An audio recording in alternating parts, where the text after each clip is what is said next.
Hey folks, it's been a while. I've been busy doing volunteer work and making lots of art. I'm happy to be back. Thank you for joining me. Please subscribe if you haven't. And I think we have a couple parts left to Charlotte's Web by E.B. White. And tonight is going to be part 6.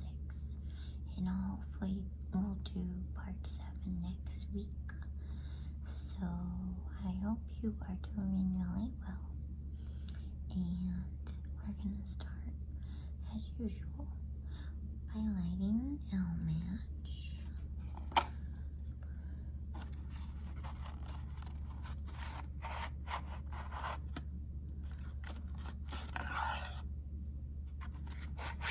It's really good to be back. Okay. Get it the first try.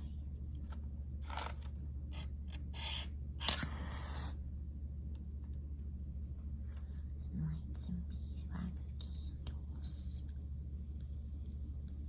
Did you know that beeswax candles actually help to clean the air? Which is the opposite of paraffin beeswax. Oh, I better blow this out.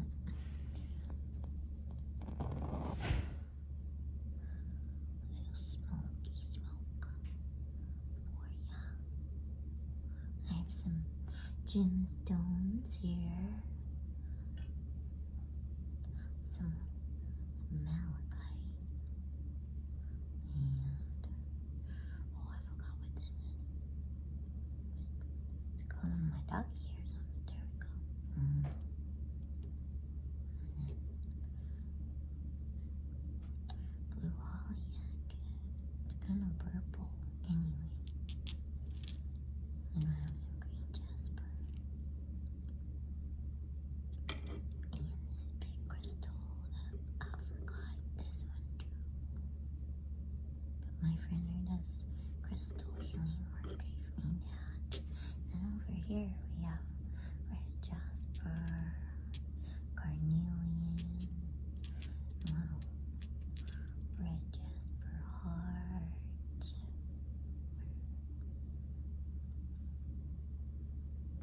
I love this one. Oh.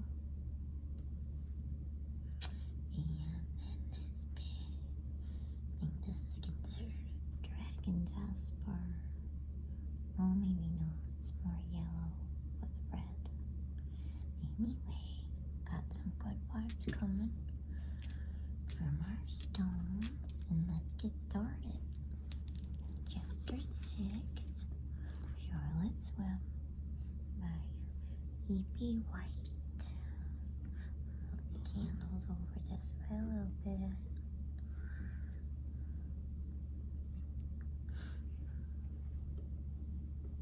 There we go. What chapter are we on? It's been so long, folks. Thanks for coming back.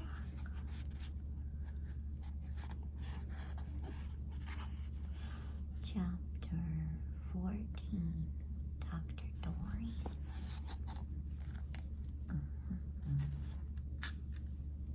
Let's see, we better move the candle away from the book, because it might burn it. Okay. I like the sound that my fingers make on the pages. And you see that pretty good? Okay. Chapter 14, Dr. Dorian. The next day was Saturday. Fern stood in the kitchen sink, drying the breakfast dishes as her mother washed them. Mrs. Arable worked silently. She hoped Fern would go out and play with other children instead of heading for the Zuckerman's barn to sit and watch animals. Charlotte is the best storyteller I have ever heard, said Fern, poking her dish towel into a cereal bowl. Fern, said her mother sternly, you must not invent things. You know spiders don't tell stories. Spiders can't talk.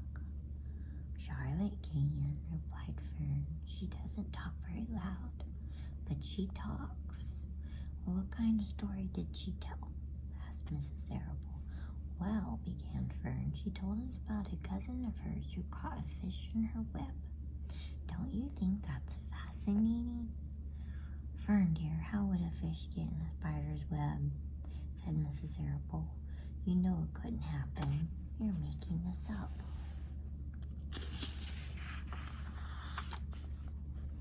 Oh, it happened all right, replied Fern. Charlotte never fibs. This cousin of hers built a web across the stream. One day she was hanging around on the web, and a tiny fish leaped into the air and got tangled in the web. The fish was caught by one fin. Mother, its tail was wildly thrashing and shining in the sun. Can't you just see the web sagging dangerously under the weight of the fish? Charlotte's cousin kept slipping in, dodging out, and she was beaten mercilessly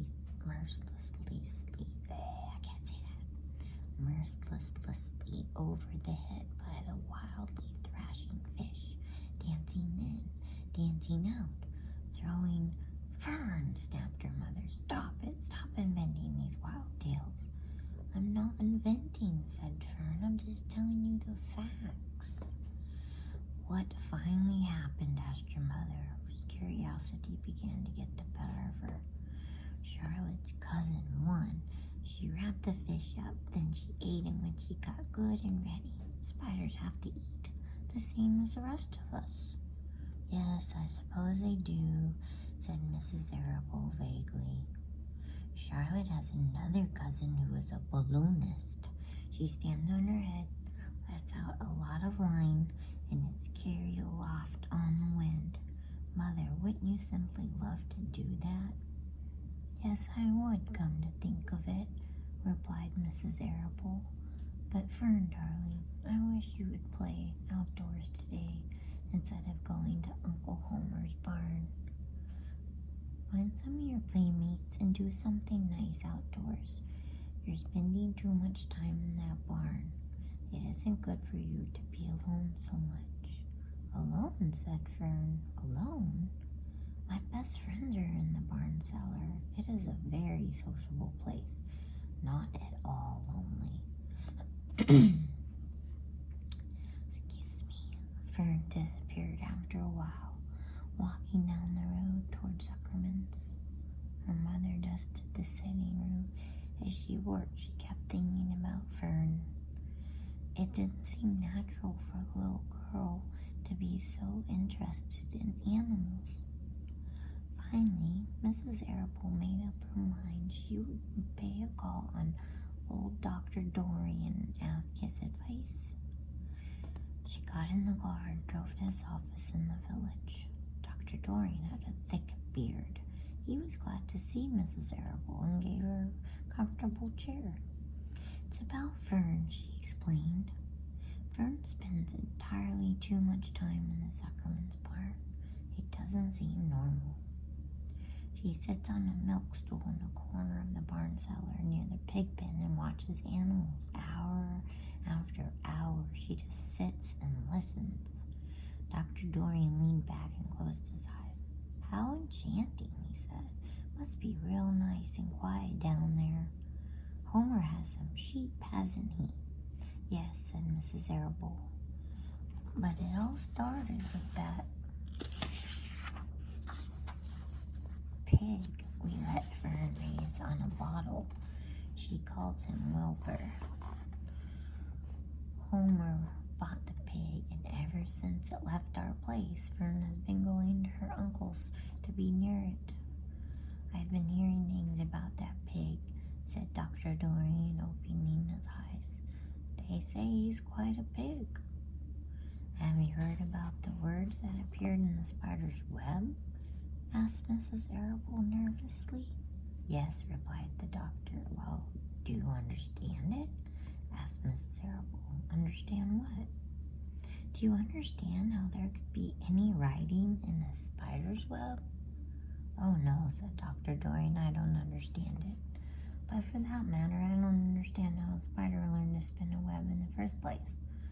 When the words appeared, everyone said they were a miracle, but nobody pointed out that the web itself is a miracle. What's miraculous about a spider's web? Said Mrs. Arable. I don't see why you say a web is a miracle. It's just a web. Ever tried to spin one? Asked Dr. Dorian. Mrs. Arable shifted uneasily in her chair. No, she replied. But I can crochet a doily and I can knit a sock. Sure, said the doctor. But somebody taught you, didn't they?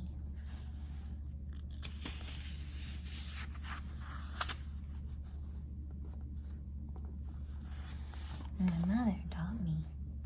Well, who taught a spider? Young spider knows how to spin a web without any instructions from anybody. Don't you regard that as a miracle? I suppose so, said Mrs. Arable. I never looked at it that way before. Still, I don't understand how those words got into that web. I don't understand it, and I don't like what I can understand. None of us do, said Dr. Dorian, sighing.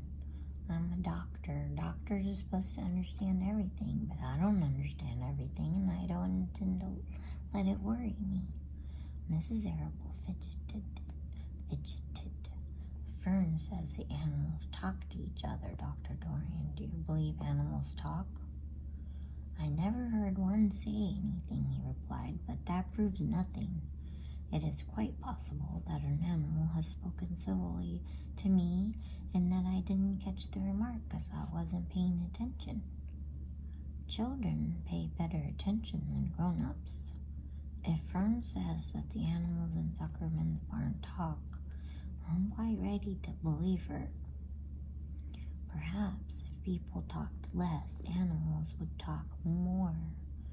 People are incessant talkers. I can give you my word on that. Well, I feel better about Fern, said Mrs. Arable. You don't think I need worry about her. Does she look well? Asked the doctor. Oh, yes. Appetite good? Oh, yes. She's always hungry. Sleep well at night? Oh, yes. Then don't worry, said the doctor. Do you think she'll ever start thinking about something besides pigs and sheep and geese and spiders? How old is Fern?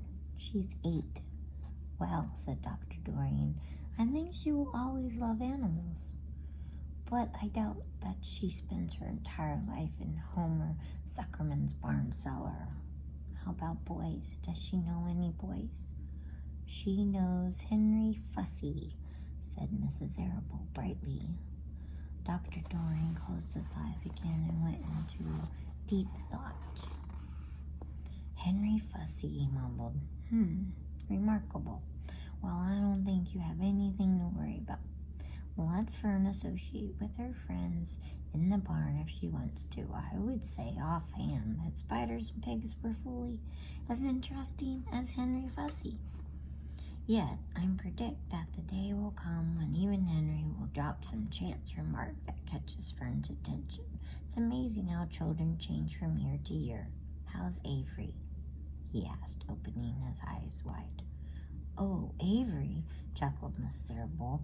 Avery is always fine, of course. He gets into poison ivy and gets stung by wasps and bees and brings frogs and snakes home and breaks everything he lays his hands on.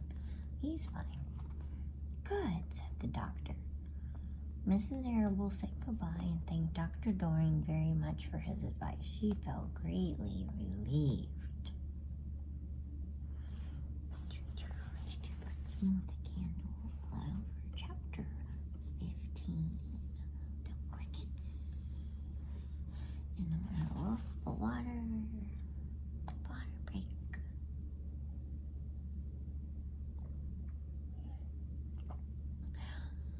Thanks again for joining me. I could really use some subscribers.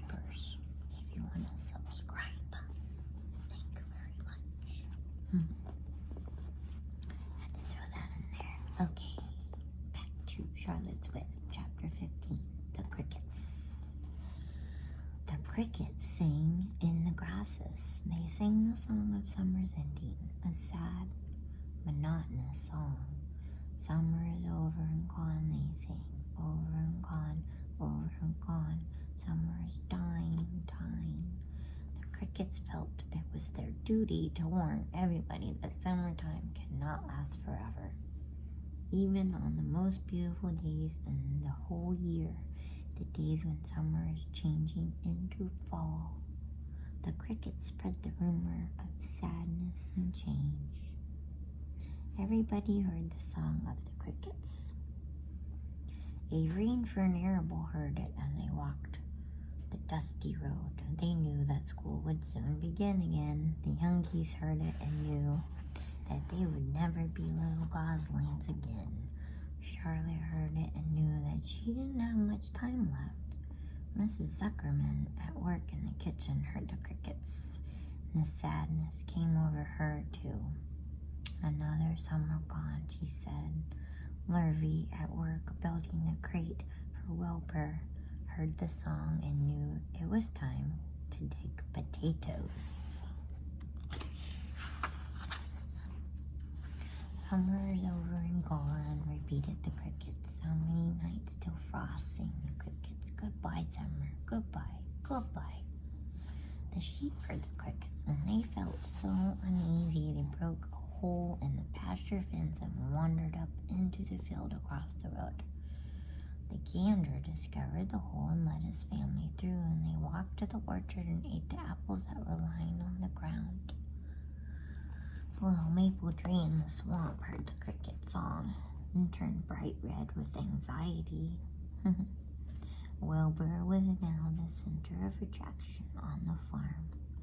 Good food and regular hours were showing results. Wilbur was a pig any man would be proud of. One day, more than 100 people came to stand at his yard and admire him. Charlotte had written the word radiant, and Wilbur really looked radiant as he stood in the golden sunlight. Ever since the spider had befriended him, he had done his best to live up to his reputation. When Charlotte's Web said some pig, Wilbur had tried hard to look like some pig. When Charlotte's Web said terrific, Wilbur had tried to look terrific. And now that the web said radiant, he did everything possible to make himself glow. It is not easy to look radiant, but Wilbur threw himself into it with a will. He would turn his head slightly and blink his long eyelashes. Then he would breathe deeply, and when his audience grew bored, he would spring into the air and do a backflip with a half twist. At this, the crowd would yell and cheer. "How's that for a pig?" Mr. Zuckerman would ask, well pleased with himself. "That pig is radiant." Some of Wilbur's friends in the barn worried for fear all this attention would go to his head and make him stuck up. But it never did. Wilbur was modest. Fame did not spoil him. He still worried some about the future, as he could hardly believe that a mere spider would be able to save his life. Sometimes at night he would have a bad dream. He would dream that men were coming to get him with knives and guns. But that was only a dream. In the daytime, Wilbur usually felt happy and confident. No pig ever had truer friends, and he realized that friendship is one of the most satisfying things in the world. Even the song of crickets did not make Wilbur too sad. He knew it was almost time for the country fair, and he was looking forward to the trip. If he could distinguish himself at the fair and maybe win some prize money, he was sure Zuckerman would let him live. Charlotte had worries of her own, but she kept quiet about them. One morning, Wilbur asked her about the fair. "You're going with me, aren't you, Charlotte?" he said. "Well, I don't know," replied Charlotte. "The fair comes at a bad time for me. I shall find it inconvenient to leave home, even for a few days. Why? Asked Wilbur.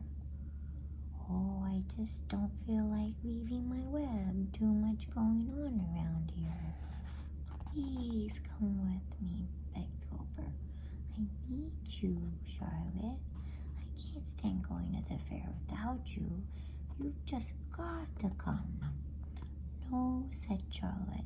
I believe I'd better stay home and see if I can't get some work done. What kind of work? Said Wilbur. Egg laying. It's time I made an egg sack and filled it with eggs. I didn't know you could lay eggs, said Wilbur in amazement. Oh, sure, said the spider. I'm versatile. What does versatile mean? Full of eggs? Asked Wilbur. Certainly not, said Charlotte. Versatile means I can turn with ease from one thing to another. It means I don't have to limit my activities to spinning and trapping and stunts like that. Why don't you come with me to the fairground and lay your eggs there, pleaded Wilbur. It would be wonderful fun. Charlotte gave her web a twitch and moodily watched its way. I'm afraid not, she said. You don't know the first thing about egg laying, Wilbur. I can't arrange my family duties to suit the management of the country fair. When I get ready to lay eggs, I have to lay eggs, fair or no fair.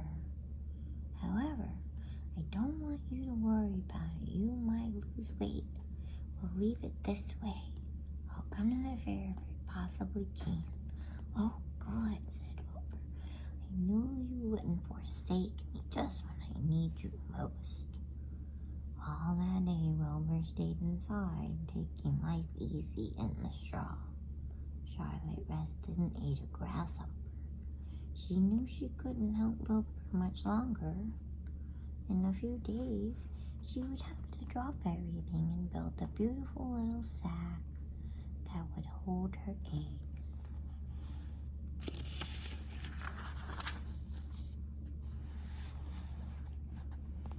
Chapter 16. Off to the fair. The night before the country fair, everybody went to bed early. Fern and Avery were in bed by 8. Avery lay dreaming that the Ferris wheel had stopped and that he was in the top car. Fern lay dreaming that she was getting sick in the swings. Oh, yawn, making myself sleep. Lurvy was in bed by 8:30. He lay dreaming that he was throwing baseball at a cloth cat and winning a genuine Navajo blanket. Mr. and Mrs. Zuckerman were in bed by 9. Mrs. Zuckerman lay dreaming about a deep freeze unit. Mr. Zuckerman lay dreaming about Wilbur. He dreamt that Wilbur had grown until he was 116 feet long and 92 feet high, and that he had won all the prizes at the fair, was covered with blue ribbons, and even had a blue ribbon tied to the end of his tail. Down in the barn cellar, the animals too went to sleep early, all except Charlotte. Tomorrow would be fair day. Every creature planned to get up early to see Wilbur off on his great adventure. When morning came, everybody got up at daylight. The day was hot. Up the road at the Arable's house, Fern lugged a pail of hot water to her room and took a sponge bath. Then she put on her prettiest dress, because she knew she would see boys at the fair. She's only 8. Mrs. Arable scrubbed the back of Avery's neck and wet his hair and parted it, and brushed it down hard until it stuck to the top of his head, all but about 6 hairs that stood straight up. Avery put on clean underwear, clean blue jeans, and a clean shirt. Mr. Arable dressed, ate breakfast, and then went out and polished his truck. He had offered to drive everybody to the fair, including Wilbur. Bright and early, Larry put clean straw in Wilbur's crate and lifted it into the pig pen. The crate was green. In gold letters it said, Zuckerman's famous pig.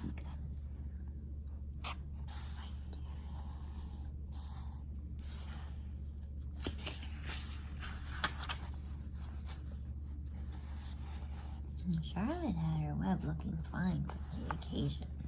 Wilbur ate his breakfast slowly. He tried to look radiant without getting food in his ears. In the kitchen, Mrs. Zuckerman suddenly made an announcement. Homer, she said to her husband, I am going to give that pig a buttermilk bath. A what? Said Mr. Zuckerman. A buttermilk bath. My grandmother used to bathe her pig with buttermilk when it got dirty. I just remembered. Wilbur's not dirty, said Mr. Zuckerman proudly. He's filthy behind the ears, said Mrs. Zuckerman. Every time Larry slops him, the food runs down around the ears. Then it dries and forms a crust. He also has a smudge on one side where he lays in the manure. He lays in clean straw, corrected Mr. Zuckerman. Well, he's dirty and he's going to have a bath. Mr. Zuckerman sat down weakly and ate a donut. His wife went to the woodshed. When she returned, she wore rubber boots and an old raincoat, and she carried a bucket of buttermilk and a small wooden paddle. Edith, you're crazy, mumbled Zuckerman, but she paid no attention to him. Together, they walked to the pig pen. Mrs. Zuckerman wasted no time. She climbed in with Wilbur and went to work. Dipping her paddle in the buttermilk, she rubbed him all over. The geese gathered around to see the fun, and so did the sheep and lambs. Even Templeton poked his head out cautiously to watch Wilbur get a buttermilk bath. Charlotte got so interested she lowered herself on a drag line so she could see better. Wilbur stood still and closed his eyes. He could feel the buttermilk trickling down his sides. He opened his mouth and some buttermilk ran in. It was delicious. He felt radiant and happy. When Mrs. Zuckerman got through and rubbed him dry, he was the cleanest, prettiest pig you ever saw. He was pure white, pink around the ears and snout, and smooth as silk. The Zuckermans went up to change into their best clothes. Lofi went to shave and put on his plaid shirt and his purple necktie. The animals were left to themselves in the barn. The 7 godlings paraded round and round their mother. Please, please, please take us to the fair, begged a godling. Then all 7 began teasing to go. Please, please, please, please, please, please. They made quite a racket. Children, snapped the goose, we're staying quietly, at home. Only Wilbur, Wilbur is going to the fair. Just then Charlotte interrupted. I shall go too, she said softly. I have decided to go with Wilbur. He may need me. We can't tell what may happen at the fairgrounds. Somebody's got to go along who knows how to write. And I think Templeton better come too. I might need somebody to run errands and do general work. I'm staying right here, grumbled the rat. I haven't the slightest interest in fairs. That's because you've never been to one, remarked the old sheep. A fair is a rat's paradise. Everybody spills food at a fair. A rat can creep out late at night and have a feast. In the horse barn, you will find oats that the trotters and pacers have spilled. In the trampled grass of the infield, you will find old discarded lunch boxes containing the foul remains of peanut butter sandwiches, hard-boiled eggs, cracker crumbs, bits of donuts, and particles of cheese. In the hard-packed dirt of the midway, after the glaring lights are out, and the people have gone home to bed, you will find a veritable treasure of popcorn fragments, frozen custard dribblings, candied apples abandoned by tired children, sugar fluff crystals, salted almonds, popsicles, partially gnawed ice cream cones, and the wooden sticks of lollipops. Everywhere is loot for a rat, and tents, and booths, and haylofts. Why, a fair is enough disgusting leftover food to satisfy a whole army of rats. Templeton's eyes were blazing. "Is this true?" he asked. "Is this appetizing yarn of yours true? I like high living, and what you say tempts me." "It is true," said the old sheep. "Go to the fair, Templeton. You will find that the conditions at a fair will surpass your wildest dreams. Buckets with sour mash sticking to them, tin cans containing particles of tuna fish, greasy paper bags stuffed with rotten—" "That's enough," cried Templeton. "Don't tell me anymore. I'm going." "Good," said Charlotte, winking at the old sheep. "Now then, there's no time to be lost. Wilbur will soon be put into the crate. Templeton and I must get in the crate right now and hide ourselves." The rat didn't waste a minute. He scampered over to the crate, crawled between the slats, and pulled straw up over him so he was hidden from sight. "All right," said Charlotte. "I'm next." "All right," said Charlotte. "I'm next." She sailed into the air, let out a drag line, and dropped gently to the ground. Then she climbed the side of the crate and hid herself inside a knothole in the top board. The old sheep nodded. "What a cargo," she said. "That sign ought to say Zuckerman's famous pig and 2 stowaways. Look out. The people are coming." "Umming, umming," shouted the gander. "Cheese it, cheese it, cheese it." The big truck with Mr. Arable at the wheel backed slowly down toward the barnyard. Lofi and Mr. Zuckerman walked alongside. Fern and Avery were standing in the body of the truck, hanging on to the sideboards. "Listen to me," whispered the old sheep to Wilbur. "When they open the crate and try to put you in, struggle. Don't go out. Don't go without a tussle. Pigs always resist when they are being loaded." "If I struggle, I'll get dirty," said Wilbur. "Never mind that. Do as I say. Struggle. If you were to walk into the crate without resisting, Zuckerman might think you were bewitched. He'd be scared to go to the fair." Templeton poked his head up through the straw. "Struggle if you must," said he. "But kindly remember that I'm hiding down here in this crate, and I don't want to be stepped on, or kicked in the face, or pummeled, or crushed in any way, or squashed, or buffeted about, or bruised, or lacerated, or scarred, or biffed. Just watch what you're doing, Mr. Radiant, when they get shoving you in." "Be quiet, Templeton," said the sheep. "Pull in your head. They're coming. Look radiant." "Wilbur, lay low, Charlotte. Talk it up, geese." The truck backed slowly to the pig pen and stopped. Mr. Arable cut the motor, got out, walked around to the rear, and lowered the tailgate. The geese cheered. Mrs. Arable got out of the truck. Fern and Avery jumped into the truck. Mrs. Zuckerman came walking down from the house. Everybody lined up at the fence and stood for a moment admiring Wilbur and the beautiful green crate. Nobody realized that the great crate already contained a rat and a spider. "That's some pig," said Mrs. Arable. "He's terrific," said Lofi. "He's very radiant," said Fern, remembering the day he was born.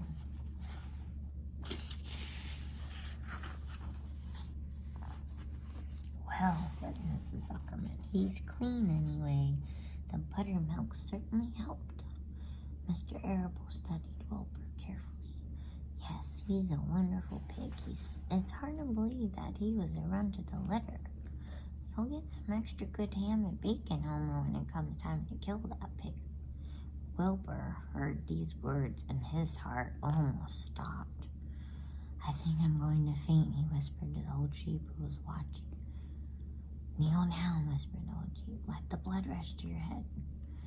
Wilbur sank to his knees, all radiance gone, his eyes closed. "Look," screamed Fern. "He's fading away." "Hey, watch me," yelled Avery, crawling on all fours in the crate. "I'm a pig, I'm a pig." Avery's foot touched Templeton under the straw. "What a mess," thought the rat. "What fantastic creatures boys are. Why did I let myself in for this?" The geese saw Avery in the crate and cheered. "Avery, you get out of that crate this instant," commanded his mother. "What do you think you are?" "I'm a pig," cried Avery, tossing handfuls of straw into the air. "Oink, oink, oink." "The truck is rolling away, Papa," said Fern. The truck, with no one at the wheel, had started to roll downhill. Mr. Arable dashed to the driver's seat and pulled on the emergency brake. The truck stopped. The geese cheered. Charlotte crouched and made herself as small as possible in the knothole so Avery wouldn't see her. "Come out at once," cried Mrs. Arable. Avery crawled out of the crate on hands and knees, making faces at Wilbur. Wilbur fainted away. "The pig is passed out," said Mrs. Suckerman. "Throw water on him." "Throw buttermilk," suggested Avery. The geese cheered. Lofi ran for a pail of water. Fern climbed into the pen and knelt by Wilbur's side. "It's sunstroke," said Suckerman. "The heat is too much for him." "Maybe he's dead," said Avery. "Come out of that pig pen immediately," cried Mrs. Arable. Avery obeyed his mother and climbed in the back of the truck so he could see better. Lofi returned with cold water and dashed it on Wilbur. "Throw some on me," cried Avery. "I'm hot too." "Oh, keep quiet," hollered Fern. "Keep quiet." Her eyes were brimming with tears. Wilbur, feeling the cold water, came to. He rose slowly to his feet while the geese cheered.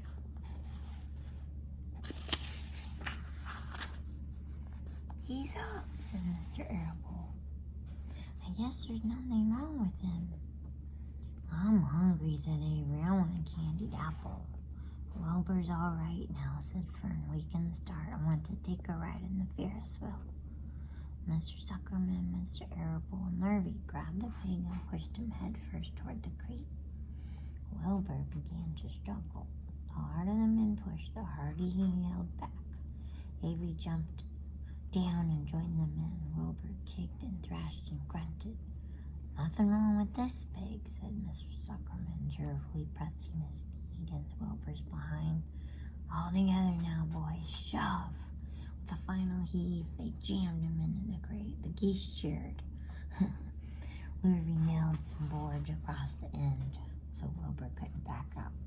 Then, using all their strength, the men picked up the crate and heaved it aboard the truck. They did not know that under the straw was a rat, and inside a knothole was a very big gray spider. They saw only a pig. "Everybody in," called Mr. Arable. He started the motor. The ladies climbed in beside him. Mr. Suckerman and Lofi and Fern and Avery rode him back, hanging on to the sideboards. The truck began to move ahead. The geese cheered. The children answered their cheer, and away went everybody to the fair. I think that's a great place to stop. They're going to the fair, and I think I'm going to go to bed. And I really hope that this provided peaceful, relaxing time for you, whether you're just resting or about to go to bed too. I'm trying to get the rest of it done next time. There's about 50 pages left. So that'll be part 7. And I will try hard to be diligent about getting that